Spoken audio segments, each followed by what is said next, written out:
What's going on, people? We are Tottenham TV, back here for yet another Tottenham update. And yes, we will be starting with that managerial search once again, as the Standard are reporting that Mauricio Pochettino is braced for contact with Chelsea. The Daily Mail are reporting that there is a number of Tottenham players who want Mauricio Pochettino to replace Antonio Conte. However, Daniel Levy likes the idea of bringing Vincent Kompany to White Hart Lane. Yeah, so that Kompany rumours are really heating up, aren't they?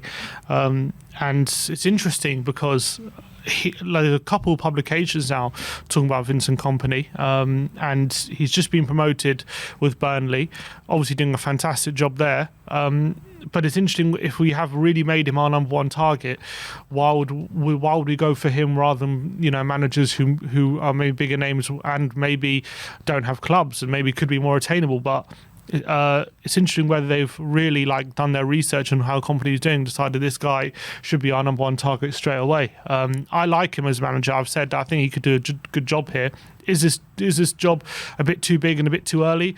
I mean, maybe, but I kind of think he has the personality who he could come into the job and command respect immediately, couldn't he? Yeah, and I kind of feel the same way. But it's interesting about Pochettino, how it seems like the fans want him back, the players want him back, but he's not coming back. I wonder what players. Do you reckon Dyer wants him back? I reckon probably because he lost his place under Poch, and remember that interview in the All or Nothing doc, and Mourinho's like, why did you lose your place under Pochettino? He's like, he kind of couldn't give a good reason, really.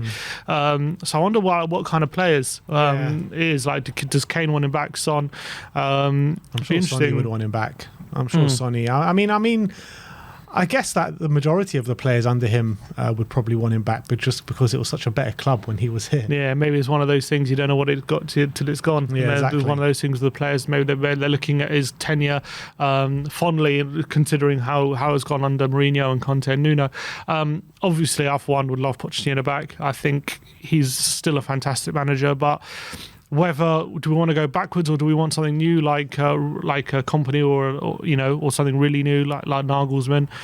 I don't know. I kind of would rather something new, but if we had the chance to go back to Poch, I would still take it. Well, I'll take it with absolutely both hands. I'll grab the chance to bring Pochettino back to this club. But having said that, I would also be quite happy if it was a Kompany, a slot, especially a Nagelsmann, someone like that. So there are a few different options that are definitely catching our eye at the moment. So hopefully we don't panic and make the wrong one. But let's move on and talk about Chelsea trying to nick Pochettino. Now they're trying to nick David Raya, as Nasser Kinsella is reporting that Chelsea have begun making contact with Tottenham target David Raya. Can't they stick to their own targets? Never do.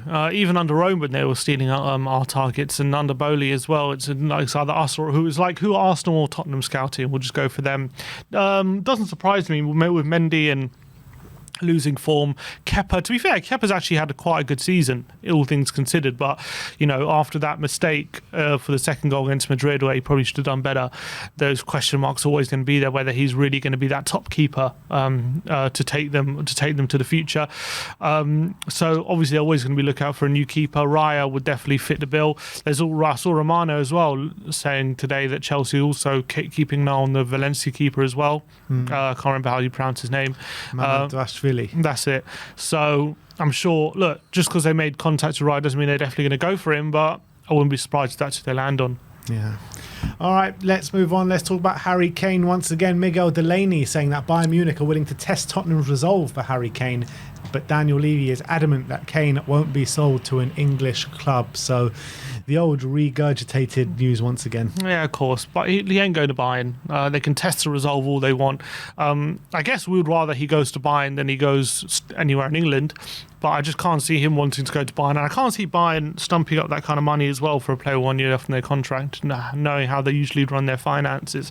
So I really just can't see this deal ever happening. Yeah, me neither, to be honest. But I'm sure talks about Harry Kane in the press is definitely going to go hot up and hot up and hot up over the summer period. But let's talk about the last bit of transfer news, and that is about a player called Alex Scott of Bristol City. And the Mail are reporting that Liverpool are set to join the race for Bristol City midfielder and rumoured Tottenham target Alex Scott this summer. And he's an interesting one, obviously coming through the ranks at Bristol right now. And he's got a big kind of, everyone's talking about him, saying how good he can be. I watched him play in the FA Cup or the League Cup this year against Man City, I think FA it Cup. was, and he played really well in that game. It's the only game I've ever seen him play, but he was very impressive. Yeah, for a young centre mid, he looks like he plays with quite good maturity, and he's quite good and composed on the ball as well. And I believe he's a Spurs fan. There are pictures of him with a Spurs shirt when he was younger as well.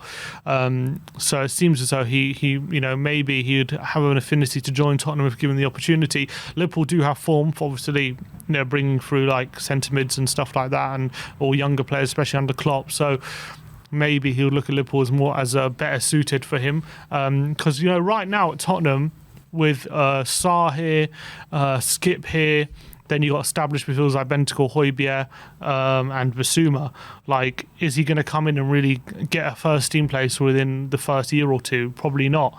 So whether that affects his decision making, because Liverpool, they're like desperate for centre mids right now. So as much as it's still going to be hard to get in there, like if he really performs, like maybe he could snatch a place. Like at Tottenham, it's maybe a bit different. So I don't know if it's one that we can definitely get, but clearly he's a talented midfielder, and if it's an opportunity that he's willing to come, I guess we should take it. Yeah, I think we should. I mean, all young talent, even if they don't make it at Spurs, hopefully there could be a sell-on value or something like that. I mean, players like Alex Scott and what you're saying with the likes of Skippy and Sarr here, I mean, it all depends on how good the kid is. I mean, if he is that good, then it's obviously worth bringing him in. But, I mean, you're never going to know until you actually sign him, are you? Yeah, but it's more from his perspective. Does he feel like it's worth coming here? Yeah, that's also true. But anyway, let's move on to the last story of the update. And Destiny Adoji accidentally crashed his car into a bar 2 nights ago in Udinese. And luckily nobody was hurt, but you just saw those images on screen. I mean, what is he doing? How does that happen unless he's drunk or speeding? Like, it has to be one of the two. So clearly a stupid action from Destiny. I can't think trying to get in Hugo Lloris's good books. Yeah, maybe exactly. Find something in common with him, but hopefully that's not indicative of his character, because to get into an accident like that, you have to have been doing something stupid. You don't just accidentally drive into a bar, you know what I mean? Because you just went the wrong way and you drive into a bar, you know what I mean? You have to be speeding or like drunk. I'm assuming he's not drunk, because otherwise the reports probably would have come that he's been arrested for drink driving or something. So I'm assuming he was just speeding, because that's what a lot of these when a lot of these, rich and nice cars, you want to use it, don't you? You want to take it to the max. You see a lot of cars on the road just like zooming along. Exactly. So pedal to the metal. Hopefully he'll learn from this incident. But I guess it's something to keep an eye on in terms of like if he's getting ahead of himself as a young. He's still young. What, 19? Or clearly 2021. Yeah. He's clearly coming, when young players get a lot of money, sometimes they can get ahead of themselves, don't they? Anyone would at that age. So it's something to keep an eye on. But thankfully he's okay. Thankfully no one got hurt. That's the most important thing. But what a stupid thing to do. Very stupid. But get it all out your system before you come to Tottenham is what I say. But no, thank you everyone for joining us today. That is your Tottenham update. Let me know in the comment section below if you have any thoughts regarding any of the news stories we've brought to you today. Like, subscribe and comment. And as always, come on, you Spurs.